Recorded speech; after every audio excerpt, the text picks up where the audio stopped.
Hi, Professor and TAs. Welcome to our project presentation. Our project is called Eat Well, and we are Team 19, the Talent Fighters.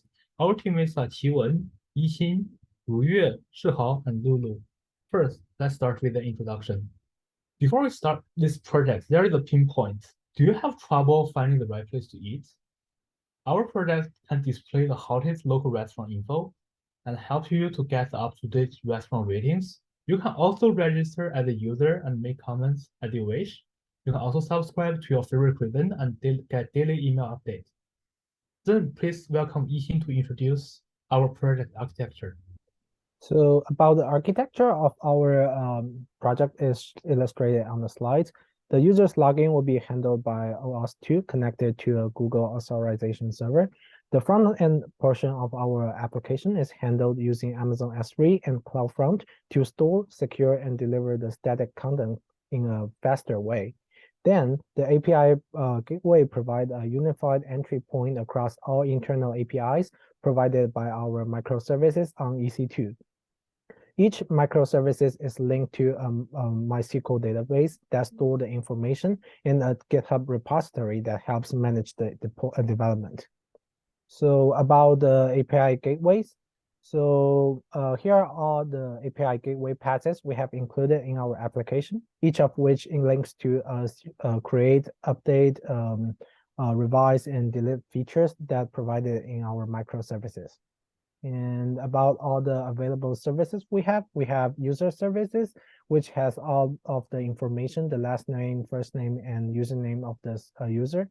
The restaurant services, which includes all the functionalities like write reviews and the reviews database that included in the service. And also the contact services, which link to the table of emails, phones, and address, where the user has all their contact information stored in the services. And also the composite services that link the user services and the contact services to create a combinational services we will mention in later. Well, for the user service, we support different status codes such as 200 success and 404 not found. The response of each request is well organized in JSON formats. We implemented different operations, including the add, delete, update, and query of user information. Next, I would like to introduce our login service. We use Google Auth 2 to manage our user login. When a new user login with Google account, it would automatically create a new user with default information in the user databases. And then the user could update their profile information later. Besides, the user microservice is successfully hosted by Elastic Beanstalk. We tested all the URL with Elastic Beanstalk's endpoint in Postman to make sure they worked well and returned the correct information. Our restaurant service is running on EC2 instance with Flux as its backend, and all our data are stored on the RDS databases. We have one table storing the restaurant and two tables storing the reviews and their relationships between the restaurant and the reviews. Using this way, we can do the query of the reviews by either restaurant or users.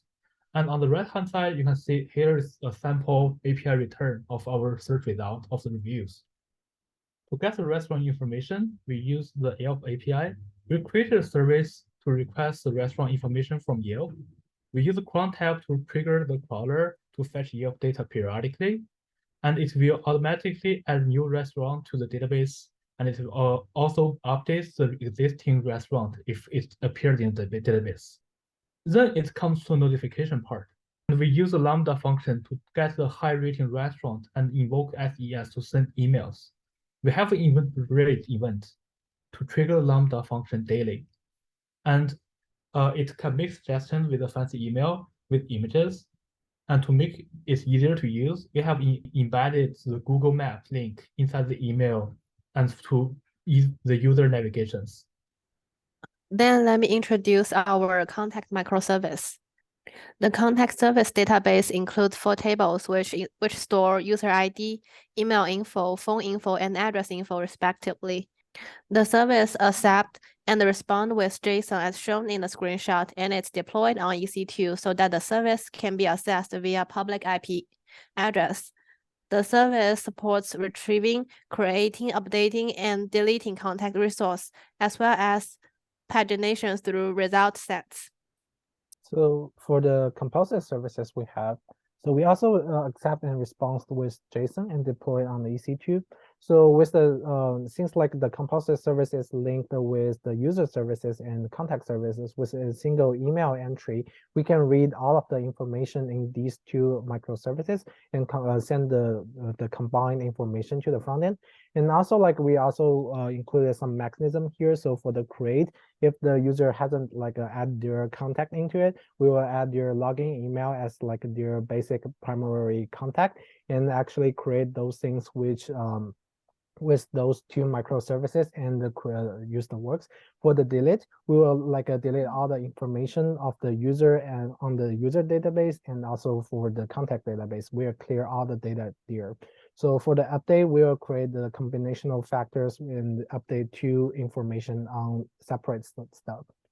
So like we also include a continuous development strategy in our composite services, which is the GitHub Actions to automate the development of the composite microservices, where the developer can commit and push the codes to the main branch of the repository, and the GitHub Actions will be handled like the development on the EC2.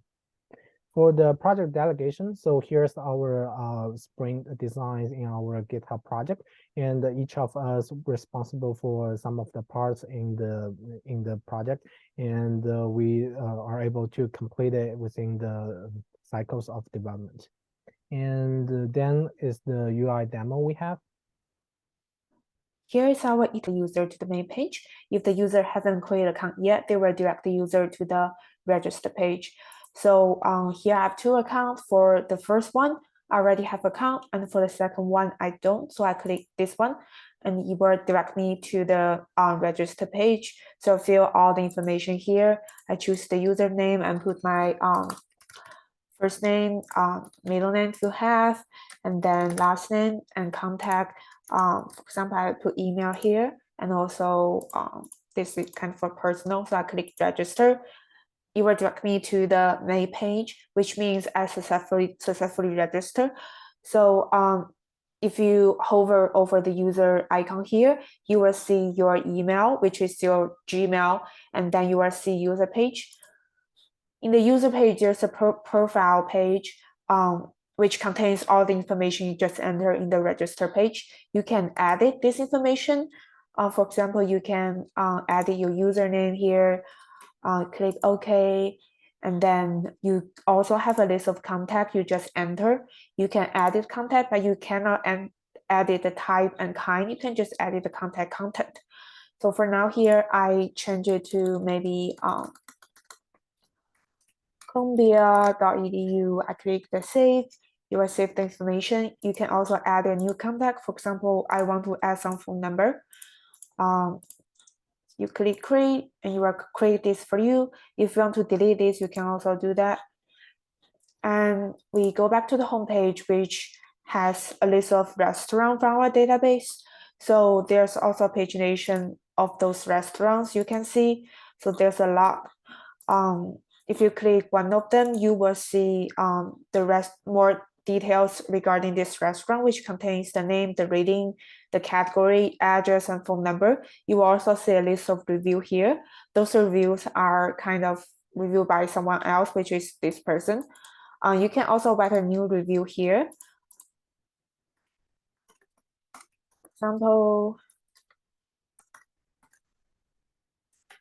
click OK, and the review will be shown in here. And this is current my account ID. And you can delete this restaurant if you want. And when you go back to the main page, you can also search for the restaurant. For example, if you want to search for some cafe, you click the search icon, and you will see the cafe here. You can also log out if you want, so which will direct you to the login page. This is the end of our presentation. Thanks for watching, and we wish you have a great holiday season.